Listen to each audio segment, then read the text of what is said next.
Juízes capítulo 6, a partir do versículo 1. Porém, os filhos de Israel fizeram o que parecia mal aos olhos do Senhor, e o Senhor os deu na mão dos medianitas por 7 anos. E prevalecendo a mão dos medianitas sobre Israel, fizeram os filhos de Israel para si, por causa dos medianitas, as covas que estão nos montes, e as cavernas e as fortificações. Porque sucedia que, semeando Israel, subiam os medianitas, os amalequitas, e também os do oriente contra ele subiam, e ponham-se contra eles em campo, e destruíam a novidade da terra, até chegarem a Gaza.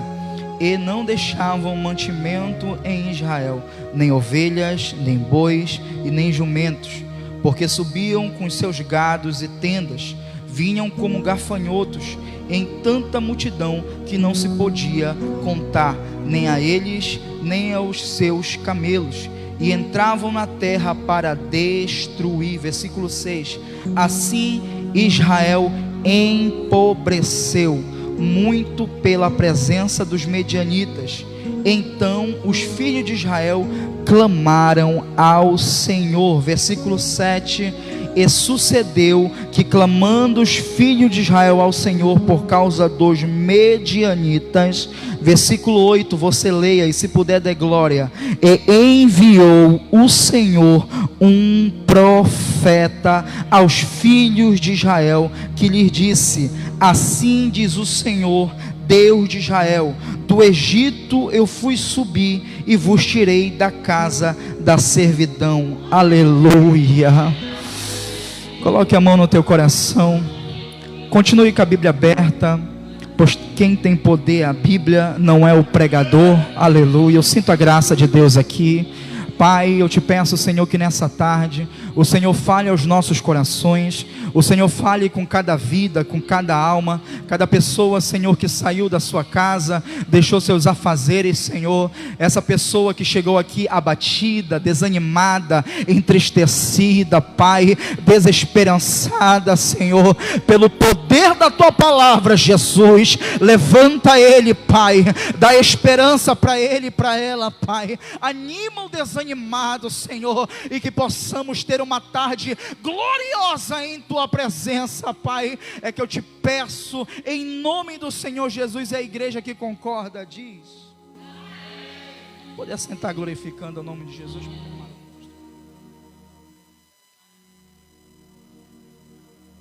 Amém. Queridos, Juízes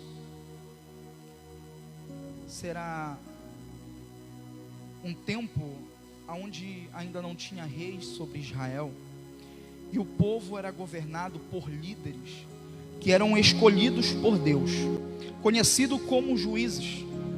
O primeiro grande juiz a ser levantado será Moisés, a qual vai tirar aquele povo do Egito, da escravidão do Egito, e guiar esse povo por 40 anos no deserto. E após Deus ter levado Moisés para si, Josué vai assumir a liderança desse povo, liderando a entrada na terra prometida, em Canaã, conquistando a primeira terra, que era Jericó. Depois de a morte de Josué, se levantará 14 juízes. E esses juízes eram políticos, religiosos, espirituais, que guiavam esse povo, lideravam esse povo. No capítulo 6 vai se iniciar uma história, uma narrativa onde logo lá na frente vai se levantar um juiz chamado Gideão, a qual você conhece muito bem. Gideão foi um juiz que ficou muito famoso e virou um herói para esse povo.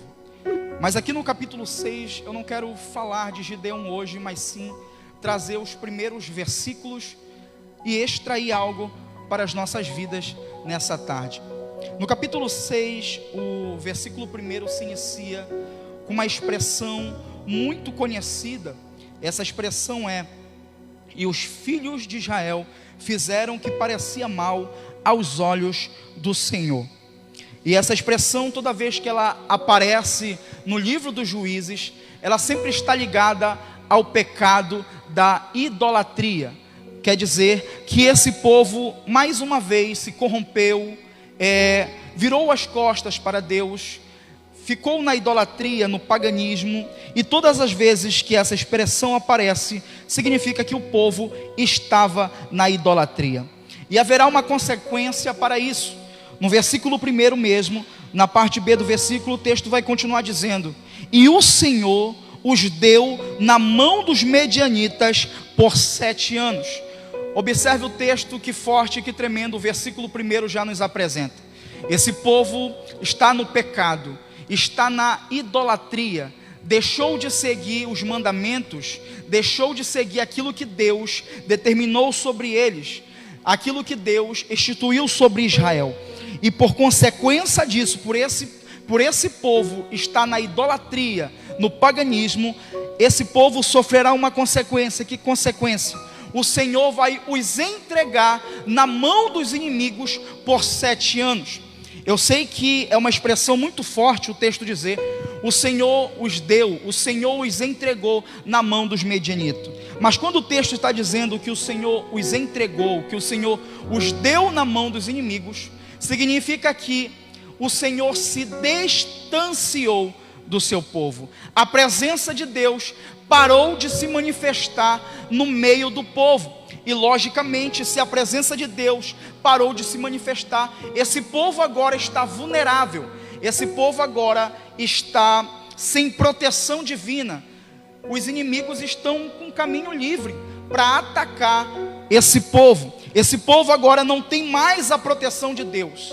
E para dizer melhor, por atitude, pela conduta, pelo pecado desse povo, esse povo mesmo agora se afasta da presença de Deus. Esse povo se distancia da presença de Deus pelas suas atitudes, pela sua conduta, pelos seus pecados. Eles se afastam da presença do Senhor. E por isso agora eles vão viver à mercê, eles vão viver agora debaixo de um ataque dos medianitas. Aí o versículo 2 vai dizer: e prevalecendo a mão dos medianitas sobre Israel, fizeram os filhos de Israel para si, por causa dos medianitas, as covas que estão nos montes, e as cavernas e as fortificações.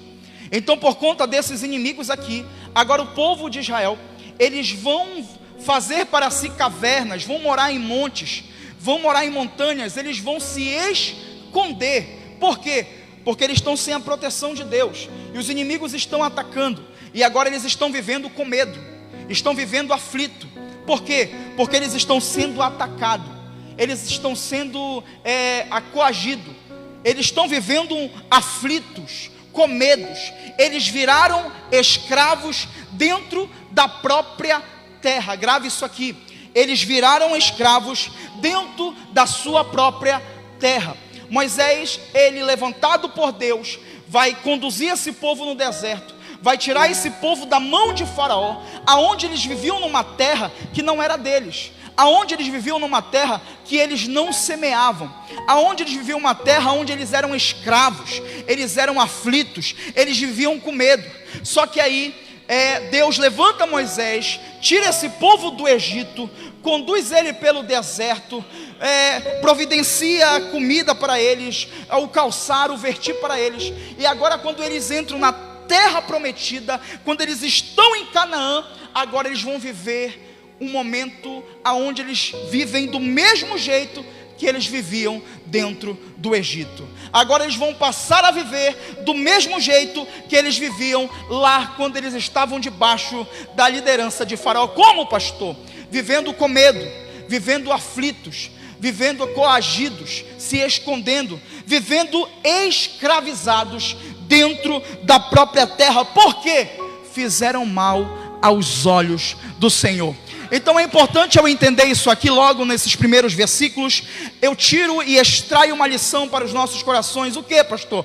Quando eu me afasto de Deus, pelas as minhas atitudes, pela minha conduta, pelo meu pecado, eu me afasto da presença do Senhor, eu estou longe da presença de Deus, eu estou vulnerável. O inimigo está com o caminho livre para atacar. O inimigo está com o caminho livre para fazer o que quiser com a minha vida. Por quê? Porque eu estou sem a proteção de Deus. E esse povo agora vai estar entregue na mão dos medianitas. Por que Deus entrega esse povo na mão do inimigo? Para esse povo entender que eles dependem, que eles necessitam da proteção de Deus. Lá em Jeremias capítulo 2, no capítulo 1 Jeremias é levantado como profeta. Aí no capítulo 2 ele é levado até Jerusalém para exortar, para pregar para aquele povo em Jerusalém. Aí Deus vai usar Jeremias para dizer para o povo: vocês trocaram a mim, fonte de águas vivas, ou o manancial de águas vivas, por cisternas quebradas, que não retêm a água. Isso é tremendo o que Deus está dizendo para o povo, e faz sentido nesse contexto aqui que eu quero trazer para você. Por quê? Porque era Deus dizendo para aquele povo: eu sou a fonte. E o que Deus quer dizer quando Ele diz eu sou a fonte? Esse povo naquela época, eles procuravam morar e habitar próximo às fontes, próximo aos mananciais de água viva, pois eles dependiam das fontes para sobreviver, para o alimento, para o banhar, para os animais, para as plantações. Então eles dependiam das fontes, e quanto mais longe eles estivessem da fonte, mais tempo de vida eles teriam menos, mais risco de vida eles teriam. Então era Deus dizendo na linguagem daquele povo para eles entenderem: eu sou a fonte de água viva. E assim como vocês dependem da fonte, como vocês dependem do manancial da fonte, mais longe vocês estiverem do manancial, mais risco de vida vocês estarão correndo. Mais perto da fonte eu estar, mais perto do manancial eu estiver, eu terei vida, eu terei abundância, eu terei renovo, eu terei novidade. Show de glória. O Senhor está dizendo aqui nessa tarde: eu te trouxe aqui pela minha graça, nesse mundo do meio-dia, para te trazer para perto da fonte, para te trazer para perto do manancial, para tu ter vida, para tu ter abundância, para tu ter renovo, para te renovar. Nessa tarde, você pode glorificar o nome do Senhor Jesus.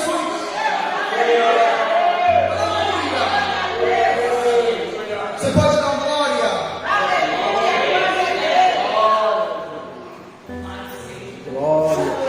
Então já entendemos aqui esses 3 versículos. Esse povo está entregue na mão dos medianitas, para que eles entendam que eles dependem de Deus, que eles necessitam de Deus. É por isso que às vezes algumas coisas vão sair dos trilhos, algumas coisas vão começar a dar errada, vamos passar por luta, vamos passar por deserto. Esse povo que saiu do Egito, eles passaram 40 anos rodeando no deserto pela sua teimosia, por murmurar. Então Deus às vezes faz a gente rodear no deserto para entender que não devemos murmurar, mas sim entender que é Ele que é a provisão, é Ele que é a nossa fonte, é por Ele que vivemos, é para Ele, somente por Ele necessitamos dEle. Então se você estiver passando na prova, entenda: você precisa de Deus, você não vive sem Deus. Não estaríamos aqui se não fosse a graça de Deus, porque pela tua carne tu não queria estar aqui. A tua carne quer pecar, quer adulterar, quer prostituir, quer mentir, quer roubar. É isso que a nossa carne quer, porque herdamos de Adão. Mas pela graça de Jesus, que foi lá na tua casa nessa tarde e disse: vai lá no culto do meio-dia, porque a minha graça, ela irá te renovar nessa tarde. Aleluia, Jesus.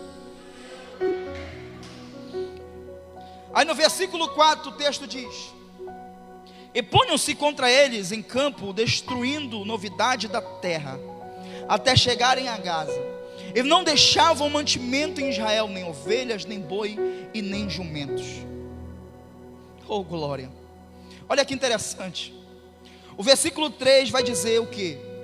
Porque sucediam que, semeando Israel, subiam os medianitas e amalequitas, também os filhos do Oriente, contra eles. No versículo 3, o texto diz que eles estão semeando. Eles estão escondidos, eles estão com medo, mas eles precisam sobreviver, precisam se alimentar.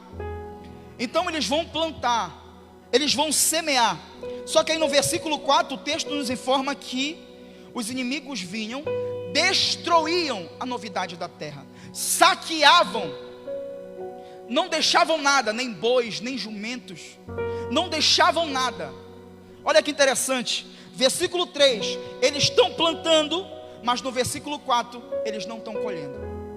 Versículo 3, eles estão semeando, mas versículo 4, eles não estão usufruindo daquilo que Deus os entregou. Isso aqui é forte, isso aqui é tremendo. Por quê, pastor? Porque esse povo, eles estão dentro de uma terra que foi Deus que entregou para eles. Quando Deus entrega essa terra, Ele diz: olha, dominem a terra é de vocês, essa terra é de vocês. E dentro da própria terra deles, eles estão plantando, mas não estão colhendo. Estão semeando, mas não estão usufruindo daquilo que plantaram. E às vezes, vivemos isso. Aonde plantamos dentro da nossa terra, mas não estamos usufruindo. Não estamos colhendo. Por quê? Porque o inimigo está saqueando, está destruindo. Por que o inimigo está destruindo? Porque a presença de Deus parou de se manifestar. Por que a presença de Deus parou de se manifestar? Porque eles fizeram mal aos olhos do Senhor. Então tudo que de ruim que acontece na minha vida, ela tem um contexto por trás. Às vezes só precisamos fazer algo. O que, pastor? Voltar para perto dele, voltar para a fonte. Porque eles plantam, mas não colhem. Eles semeiam, mas não estão usufruindo dentro da própria terra. E grave isso aqui. Uma coisa era quando eles eram escravos dentro do Egito. Outra coisa é ser escravo dentro de Canaã, dentro da terra prometida. Uma coisa era viver com medo dentro do Egito. Outra coisa é viver com medo dentro da terra prometida, dentro da terra que Deus me deu. Você está entendendo isso? Deus não te tirou do Egito para continuar sendo escravo dentro de Canaã. Deus não te arrancou das garras de Faraó para te continuar sendo escravizado dentro de Canaã. Ei, irmão, a terra é de vocês, domine a terra. Essa terra era deles. Eu provo para você. Deuteronômio capítulo 28, versículo 13, o texto diz: o Senhor fará de vocês a cabeça das nações e não a cauda, se obedecerem aos mandamentos do Senhor, do seu Deus, que hoje lhe dou, e os seguirem cuidadosamente. Vocês estarão sempre por cima e nunca por baixo. O texto aqui é claro no que Deus está dizendo. Ele levantou esse povo, tirou esse povo do Egito para eles serem cabeça e não cauda, para eles estarem por cima e nunca por baixo. Só que aí tem uma condição. Qual é essa condição? Se obedecerem aos meus mandamentos cuidadosamente. Deus coloca uma condição. E se o povo obedecer essa condição, eles estarão sempre por cima. Eles serão cabeça e não cauda. Só que o que está acontecendo lá em Juízes, versículo 1? Esse povo deixou de obedecer. Esse povo deixou de seguir os mandamentos do Senhor. E sabe o que aconteceu? Viraram cauda. Agora eles estão por baixo. Eram cabeça, agora viraram cauda. Estavam por cima, agora estão por baixo. É o que acontece com nós, irmãos. Quando deixamos de seguir os mandamentos do Senhor, Outra hora aquele que era a cabeça vira cauda. Outra hora aquele que estava por cima fica por baixo. Oh glória, levante a tua mão, irmão. Eu sinto a graça de Deus aqui. Eu quero liberar essa palavra para a tua vida. Oh aleluia. Deus te livrou da garra do inimigo. Não foi para te continuar sendo escravo dentro da própria terra. Deus te livrou do Egito. Deus te arrancou das garras do inimigo. Deus te arrancou do lamaçal do pecado, para que tu seja livre, para que tu seja livre, para que tu seja livre. Ei, não seja escravo dentro da própria terra. Deus está dizendo: eu te levantei para ser cabeça e não cauda, para estar por cima e nunca por baixo. Cadê os cabeças aqui essa noite? Cadê aqueles que serão levantados por Deus? Oh, eu sinto a graça de Deus aqui. Há uma autoridade de Deus descendo aqui nessa tarde. Eu vejo cadeias sendo quebradas, eu vejo correntes sendo arrancadas, e Deus dizendo: eu estou te livrando da escravidão do pecado, eu estou te livrando da servidão do pecado. Ei, Jesus subiu naquela cruz, derramou o seu sangue e te libertou da servidão do pecado. Outra hora aquele que estava condenado pela lei, hoje Jesus te justifica, e pela graça dele, Ele te liberta, te liberta, te liberta. Seja livre.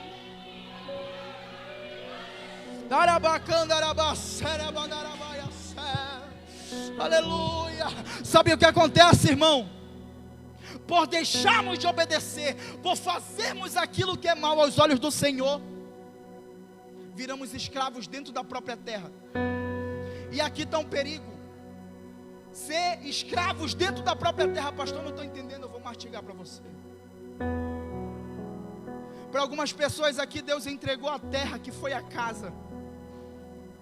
Para algumas pessoas aqui, Deus entregou a terra, que foi a família. Para algumas pessoas, Deus entregou a terra, que foi o ministério.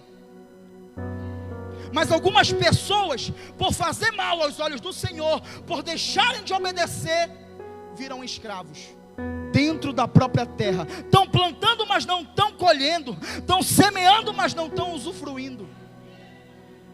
Viraram escravos. Era para estar usufruindo da família, mas não está.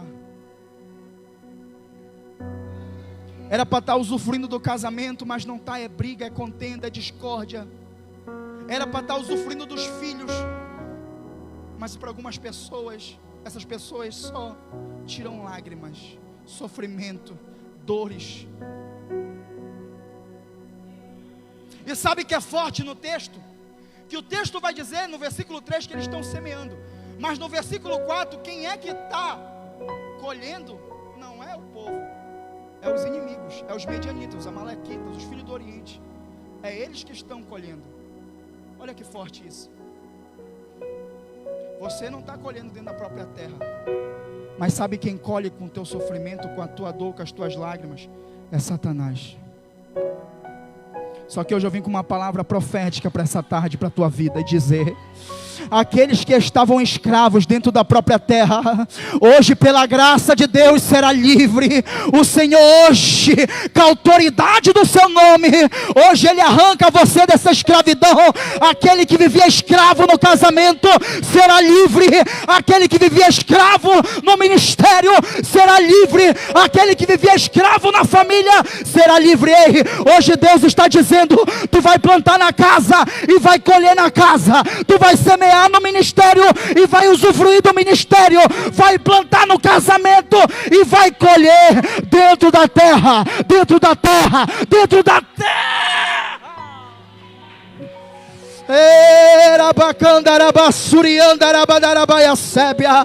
Levante a tua mão, que eu estou na autoridade de Deus aqui para te dizer: hoje Deus irá fazer você colher dentro da casa. Hoje Deus irá fazer você colher dentro do ministério, dentro da família. Acabou, você não será mais escravo, não será mais escravo. A graça de Deus te alcançou, a graça de Deus.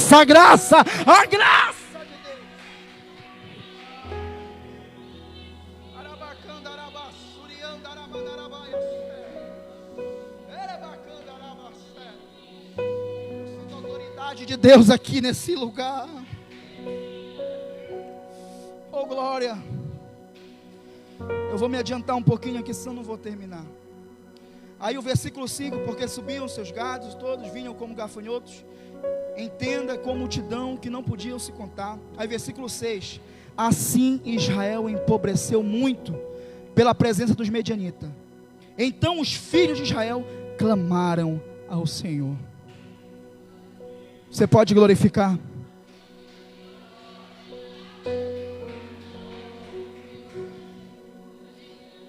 Eles empobreceram. Israel empobreceu. Aí eles clamaram. É meio comum sempre falar isso, né? Precisa acontecer para poder lembrar de Deus. Precisa acontecer para poder vir para a igreja. Só que é verdade. Para algumas pessoas é preciso ver primeiro a casa ser destruída, a família ser destruída, o ministério ser destruído, para lembrar do Senhor, para se arrepender. E foi o que aconteceu com esse povo. Israel quebrou, Israel empobreceu, não tinha mais nada para eles. Mas sabe o que aconteceu? Se arrependeram. Só que eu vejo pelo lado bom. O que, pastor? Nunca é tarde para clamar por aquele que um dia já nos livrou. Nunca é tarde para clamar por aquele que um dia já nos livrou.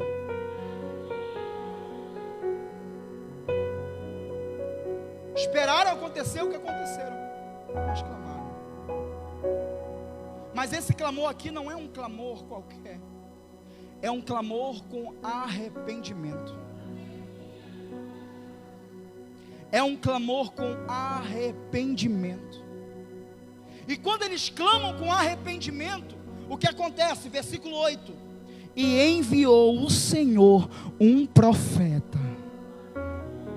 Sabe o que eu acho interessante, eu acho lindo em Deus? É que mesmo esse povo fazendo sempre, porque você vai ver do versículo 1 até o 6, até o final do livro dos Juízes, esse povo todo o tempo virando as costas para Deus. Mas sabe o que eu acho poderoso no nosso Deus e lindo? É que mesmo esse povo pecando, mesmo esse povo errando, mesmo esse povo falhando o tempo todo, quando eles clamam arrependidos, Ele responde. Oh glória, Ele não abandona o seu povo. Pelo contrário, somos nós que abandonamos a Ele. Pelo contrário, somos nós que nos afastamos dEle. Pelo contrário, somos nós que ficamos longe dEle. O Senhor nunca te abandonou. O Senhor nunca se afastou de ti. Ele nunca se esqueceu de ti. Ei, hoje Ele te trouxe aqui para te dizer: filho, ei, clama a mim, filho, essa tarde. Clama a mim, filho, essa tarde, e eu te respondeste. Ei, fique de pé no teu lugar. Oh glória, Senhor Jesus. Essa palavra nesse ponto mexeu comigo nessa manhã e me fez refletir. E eu até anotei algumas coisas sobre isso, sobre o arrependimento. Porque esse povo se arrependeu, aí Deus voltou a manifestar a sua presença. Sabe o que é que vai trazer Deus para a tua vida? É o teu arrependimento. E isso mexeu demais comigo nessa manhã. Eu até anotei algumas coisas. O arrependimento é a chave para uma mudança de vida. Quando nos arrependemos, reconhecemos nossos pecados e o rejeitamos, e escolhendo viver de maneira diferente, com a ajuda de Deus. O arrependimento nos leva a uma vida nova. Quando nós nos arrependemos, nós vivemos uma vida nova. Por quê? Porque deixamos para trás aquilo que fizemos. Oh, aleluia, eu sinto a graça de Deus. Eu anotei 3 pontos aqui para finalizar. O primeiro, o arrependimento traz vida. Esse povo estava morto, porque eles estavam sem a presença de Deus. Quando eu estou sem a presença de Deus, eu estou morto. Quando você está longe da presença de Deus, irmão, você está morto, não adianta. Você perde a vontade de orar, você perde a vontade de ler a Bíblia, você perde a vontade de vir para a igreja, de vir para o culto do meio-dia. Não adianta. O arrependimento traz vida. Aí vai dizer lá em Ezequiel 18:32: pois não me agrada a morte de ninguém. Palavra do soberano, ó Senhor. Arrependam-se e vivam. Olha o que Deus está dizendo para o povo: se arrependam e vivam. O arrependimento me traz vida. Oh, glória e vida com Deus. Segundo, o arrependimento é cura para o meu pecado. Aleluia. Aí Jesus vai dizer em Lucas capítulo 5, versículo 31 e 32: Jesus lhe respondeu: não são os que têm saúde que precisam de médico, mas sim os doentes. Eu não vim chamar justos, mas pecadores ao arrependimento. Oh, glória. O nosso arrependimento traz cura, e Jesus é o médico que vai te curar. Oh, aleluia. Terceiro, arrependimento me traz perdão e o Espírito Santo. Atos dos Apóstolos, capítulo 2, versículo 38. Pedro respondeu: arrependam-se e cada um de vocês sejam batizados em nome de Jesus Cristo, para perdão dos seus pecados, e receberão o dom do Espírito Santo. Oh, glória. Deus perdoa quem sempre arrepende, dá uma bênção especial. O Espírito Santo, quando nos arrependemos, somos salvos e recebemos o Espírito Santo dentro dos nossos corações, e Ele nos guia e ensina a viver para Deus. Aleluia. Aí, para finalizar, olha que lindo. Eu vou ler para você e você dá um glória. Mateus capítulo 3, versículo 2. Ele dizia: quem? Jesus. Arrependam-se, pois o reino dos céus está próximo. Arrependam-se, pois o reino dos céus.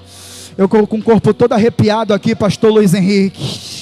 Eu sinto uma graça de Deus descendo aqui, porque eu sinto que o Espírito Santo hoje, Ele trouxe arrependimento para as nossas vidas, e arrependimento traz vida, arrependimento traz cura, arrependimento traz perdão, e o Espírito Santo de Deus. Arrependam-se, arrependam-se e vivam, arrependam-se e vivam. Espírito Santo de Deus, vai provocando em nós nessa tarde arrependimento, arrependimento, arrependimento. Ei, sabe como é que você vai se livrar dessa escravidão? Arrependendo-se. Sabe como é que tu vai se libertar da escravidão que você está vivendo dentro da tua casa, dentro da tua família, dentro do meio do ministério? Sabe como é? Arrependendo-se, arrependendo-se, arrependendo-se.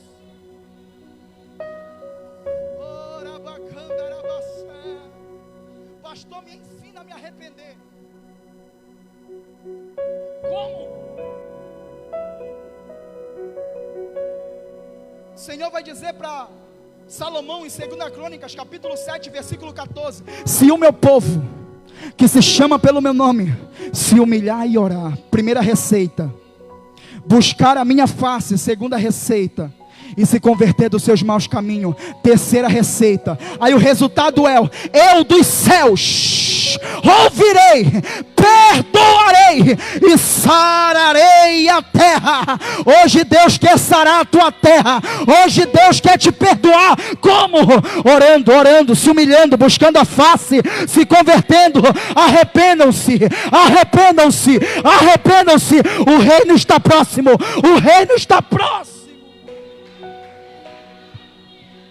Levante as mãos aos céus.